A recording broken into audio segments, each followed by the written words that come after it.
Good morning बच्चों, आपका स्वागत है अनिल ढाका क्लासेज में। हम चैप्टर नंबर आपके 4 की बात कर रहे थे।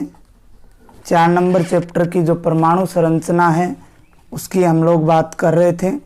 आज आगे बात करेंगे।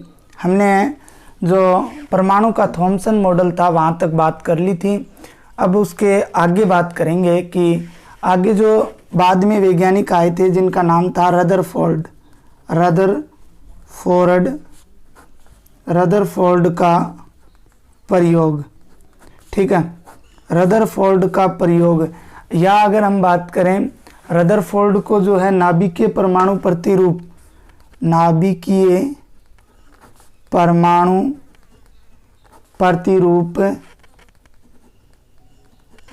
परमाणु प्रतिरूप भी बोला जाता है।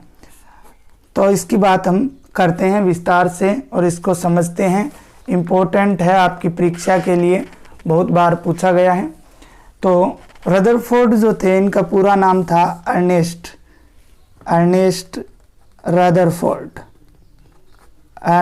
रदरफोर्ड नाम था।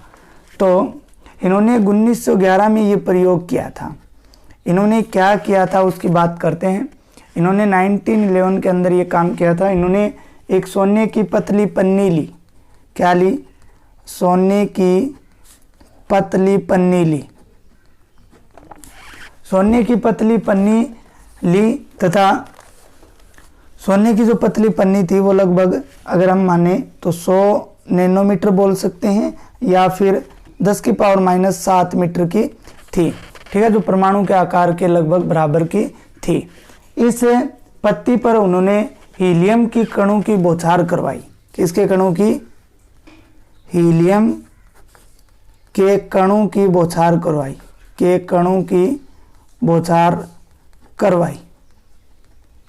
हीलियम के कणों की उन्होंने बौछार करवाई। करवाने के पहले उन्होंने इस जो पन्नी थी इसके चारों ओर उन्होंने जिंक सल्फाइड का लेप किया। किसका? Zinc sulphide, ZnS। ठीक है, ZnS का उन्होंने जो है लेप किया और वर्ताकार आवरण बनाया। कैसा आवरण बनाया? वर्ताकार आवरण बनाया। हम पहले बात कर रहे हैं महत्वपूर्ण बातों के, बाद में मैं आपको डायग्राम सहित इनको समझाऊंगा। ठीक है, ये काम उन्होंने किया और उसके बाद उन्होंने जो देखा उसकी बात करेंगे। तो उनका जो प्रयोग था वो किस प्रकार से था, देखिए मैंने आपको बताया। उन्होंने एक सोने की पतली पन्नी ली। मान लीजिए सोने की ये पतली पन्नी है जो उन्होंने यूज की थी। ठीक है, ये सोने की पतली पन्नी उन्होंने ली जो 10⁻⁷ मीटर की थी। ठीक है, इसके चारों ओर उन्होंने वर्ताकार क्या किया? इस प्रकार से वर्ताकार, ठीक है, एक पर्दा लगाया और इस पर्दे पे किसका लेप किया उन्होंने? ZnS का। किसका लेप किया? ये मान लीजिए ZnS का लेप कर दिया। ठीक है, ये सोने की पन्नी हो गई, सोने की पन्नी, और ये पर्दा हो गया, इस पर उन्होंने ZnS का लेप कर दिया। ठीक है, करने से के बाद उन्होंने जो हीलियम के कण थे उनकी बौछार करवाई। किस पे? इस सोने की पन्नी पे उन्होंने हीलियम के कणों की बौछार करवाई इस प्रकार से। ठीक है, हीलियम के कण, हीलियम का प्रतीक चिन्ह He। हीलियम के कणों की उन्होंने बौछार करवाई। तो बौछार करवाने के बाद उन्होंने जो देखा उसकी हम बात करने वाले हैं। उन्होंने देखा कि अधिकांश कण है वो बिना विक्षेपण के सीधे निकल गए। अधिकांश जो कण थे, अधिकांश कण जो थे वो बिना विक्षेपण के, विक्षेपण का मतलब कोई भी रोक टोक के सीधे निकल गए। इसमें से क्या निकल गए? सीधे निकल गए। साथ ही दूसरा उन्होंने बताया कुछ कण 90 डिग्री व 120 डिग्री के कोण पर मुड़ गए। 90 डिग्री और 120 डिग्री के कोण पर क्या हो गए? मुड़ गए। 90 डिग्री और 120 डिग्री के कोण पर मुड़ गए। तथा 3 नंबर बात उन्होंने बताई 20,000 कणों में से, कितने कणों में से? लगभग 20,000 कणों में से एक कण ऐसा था, मात्र एक कण ऐसा था जो 180 डिग्री, कितने डिग्री, 180 डिग्री के कोण से वापस आ गया था, अर्थात सोने की पन्नी से टकराकर वापस उसी मार्ग पे लौट आया था जिस मार्ग पे गया था। मान लीजिए ये जो वो कण है उसको मानते हैं ये वापस लौट आया था। तो ये 3 बातें उन्होंने महत्वपूर्ण बताई। देखिए किस प्रकार से, मान लीजिए ये सोने की पन्नी इस प्रकार से है, ठीक है, इसके ऊपर ये कण आ रहे हैं,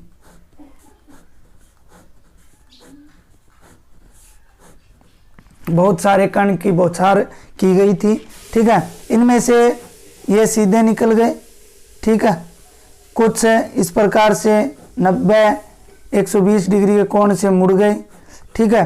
एकमात्र एक ऐसा कण था जो बीच में से 180 डिग्री के कोण पर वापस उसी रास्ते से वापस टकरा के आया था, ठीक है। ये 3 महत्वपूर्ण बातें उन्होंने बताई थी। अब बात करते हैं इन 3 बातों से निष्कर्ष क्या निकलता है। इन 3 बातों से निष्कर्ष क्या निकलता है, निष्कर्ष क्या निकले इनकी बात करते हैं। तो पहला निष्कर्ष ये निकलता है कि परमाणु का जो अधिकांश भाग था, परमाणु का अधिकांश भाग क्या था, रिक्त था। ये बात उन्होंने क्यों बोली, ये बात उन्होंने इसलिए बोली क्योंकि इसमें से अधिकांश जो कण थे वो सीधे ही निकल गए थे, उनको कोई भी बाधा उत्पन्न नहीं हुई थी। इसका मतलब परमाणु का अधिकांश भाग क्या होता है, रिक्त होता है।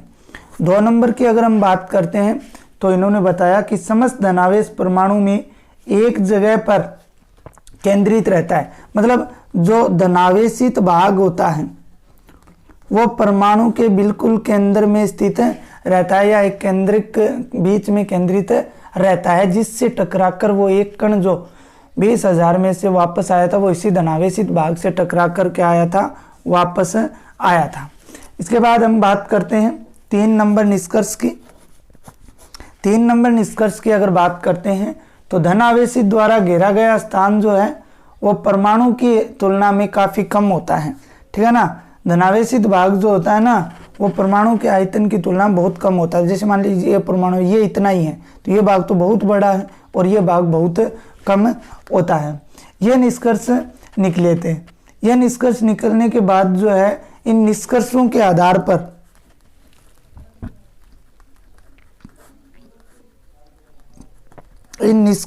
आधार पर अगर हम बात करें तो रदरफोर्ड ने नाभिकीय परमाणु प्रतिरूप प्रस्तुत किया था। रदरफोर्ड ने क्या किया था, नाभिकीय परमाणु प्रतिरूप प्रदर्शित किया था। देखिए किस प्रकार से इन्होंने बताया कि परमाणु का समस्त धनावेश व द्रव्यमान इसके मध्य में छोटे से भाग नाभिक में केंद्रित रहता है। मान लीजिए ये परमाणु है तो इन्होंने बताया कि परमाणु का समस्त धनावेश प्लस पॉजिटिव चार्ज धनावेश जो है वो कहाँ उपस्थित रहता है, वह द्रव्यमान उसके मध्य से छोटे से भाग में नाभिक में उपस्थित प्रोटॉन और न्यूट्रॉन, ठीक है, द्रव्यमान संख्या, तो वो इस नाभिक के अंदर उपस्थित रहता है। नाभिक की त्रिज्या अगर बात करें तो 10 की पावर -15 मीटर। मान लीजिए ये तो 10 की पावर -7 मीटर की है या 10 मीटर तक है और इसकी त्रिज्या 10 की पावर -15। तो बड़ा कौन सा है, यही है, क्योंकि माइनस में है तो माइनस में जो संख्या छोटी होगी वो हमेशा बड़ी रहेगी। तो ये -15 है तो मतलब इससे बहुत छोटा है। इसके बाद हम बात करते हैं आगे कि दूसरी बात की कि परमाणु का अधिकांश भाग रिक्त होता है। ये जो आपको भाग दिखाई दे रहा है इस नाभिक को छोड़कर ये क्या होता है, रिक्त भाग होता है। कैसा भाग होता है, रिक्त भाग होता है। इसके आगे जिसमें ऋण आवेशित इलेक्ट्रॉन नाभिक के चारों ओर वर्ताकार पथ में गति से चक्कर लगाते रहते हैं। इस भाग में इस प्रकार से वर्ताकार पथ होते हैं, ठीक है। इन वर्ताकार पथों में जो ऋणावेशित इलेक्ट्रॉन हैं वो गति करते रहते हैं।